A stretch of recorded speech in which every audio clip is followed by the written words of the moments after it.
To me, the Berger farm in Sachrang felt similarly idyllic and equally fraught. In my case, this was brought on by the catastrophes, the turbulence, and the streams of refugees of the Second World War. Before I started going to school, I remember that my brother Till and I were set to mind the cows on the Lang farm. We boys were friends with young Eckhard Lang, whom we called the Butter, because his brutal father always made him churn the butter.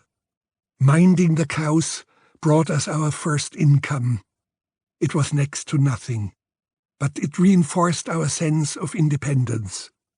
It's even possible that we earned money earlier than that when, at the same age, we lugged beer and lemonade up the Geigelstein with a draft pony.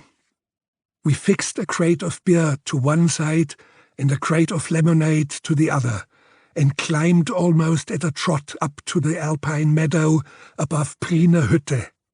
The difference in height from Sachrang is about 800 meters, and we were barefoot, because in summer we didn't wear shoes. There were shoes only in autumn and winter until the end of April.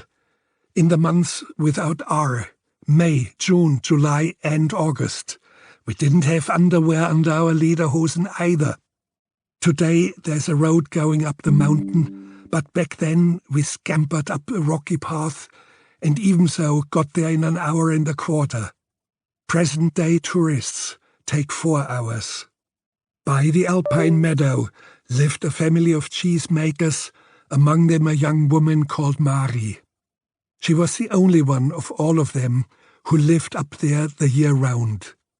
The story went that she would have nothing to do with the valley and the people down there, since she had once fallen in love and been deserted by someone. When she was just 1 year old, her father had stuffed her in a rucksack and carried her up the mountain, and she had grown up there. She had been down to the valley only once in her 60 years of adulthood because her signature was required for something. I think it was pension payments. A few years ago, shortly before her death, I ran into her on the mountain with my younger son Simon. She was past 90 and wild-looking and unkempt, even though there were people looking after her. Young men from the Mountain Rescue Service, who had a hut nearby, looked in on her most days. One of them would occasionally run a comb through her hair, and it did her good to have a strong young man fixing her hair. She stuck it out up there summer and winter, rain and storms. Not long before my visit, her hut was buried under a great avalanche, and the Mountain Rescue Service dug a tunnel perpendicularly down for several meters until they were able to pull out Mari from the almost undamaged stone hut. When I saw her, a heating system that would switch itself on and off automatically had just been installed in her hut by a wonderfully devoted man, because once Mari had been found half frozen in her bed, and on another occasion she had almost set herself alight with a twig fire. The local authorities in Aschau held detailed discussions about putting her in a home, but she steadfastly refused to go, and they finally decided to let her die where she had always lived. Mari dimly remembered the 2 boys who 70 years earlier had kept coming up the mountain with a halflinger draft pony. Sometimes, when the weather was bad, my brother and I had slept in the hay barn up on the mountain and set off very early the next morning because we had to return the horse and collect our 50 pfennigs before running to school. Because the way up the Alp had sharp stones that were often hidden under bunches of grass, our feet were always blooded and sore.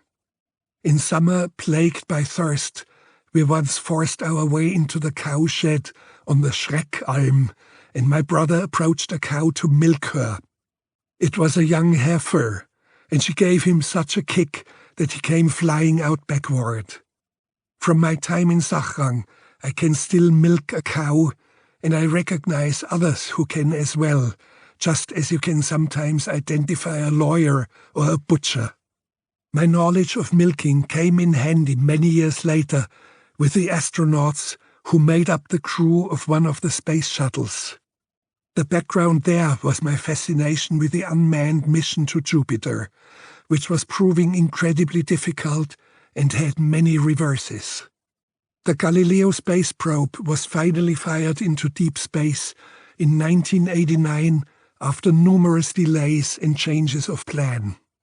To attain the necessary velocity, the probe had to be sent around Venus and twice around Earth, the gravitational pull of both planets producing a kind of sling effect. The undertaking took all of 14 years, and at the end of the mission, with the probe almost out of fuel, NASA made the decision in 2003 to steer it with the last of its power around one of the moons of Jupiter, then expose it to the gravity of the giant planet. In order not to contaminate the moon Europa, which is covered over with a thick sheet of ice with a presumably liquid ocean below and possibly forms of microbial life, Galileo was sent into the gaseous atmosphere of Jupiter to burn up as an ultra-heated plasma.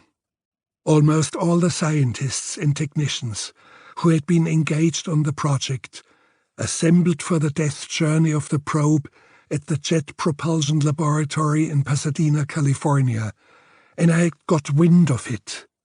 I badly wanted to be there because I knew that many of the participants would celebrate it with champagne, and as many I could see would go into mourning. I couldn't get approval to be there. I did manage to scramble over the wire fence outside, but was unable to get past the guards at the entrance to the control center. A physicist I think of with gratitude to this day recognized me as I was detained by the security staff and called NASA headquarters in D.C. The bigwigs were in a meeting, and the man in charge of the group was called out after I had promised not to take up more than 60 seconds of his time. I was in luck. He had seen some of my films and gave the order, "All right, let the madman in with his camera." What especially impressed me on this day was the way almost everyone was in tears, and that when they could still receive the signals from the space probe loud and clear, it was suddenly announced that the mission was over. Even though signals continued to come in, it had been calculated in advance that the probe would continue transmitting for further 52 minutes.